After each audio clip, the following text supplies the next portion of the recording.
Karavan chicken mahsulotlarini sevib iste'mol qiluvchi qadrdonlarimiz, bugun sizlar uchun karavan chicken mahsulotlaridan kurinli sharikini pishirilish jarayonini ko'rsatib beramiz.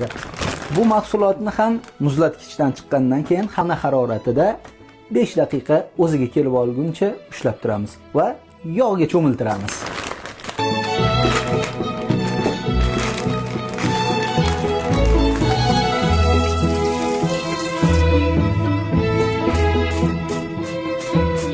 Mana shunaqa tillarang holatiga kelguncha qovuramiz.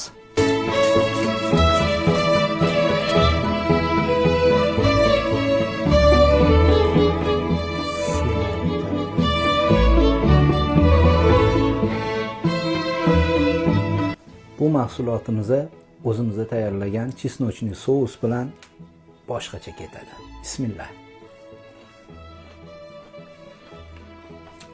Mazasi o'zgacha. Karavan chicken.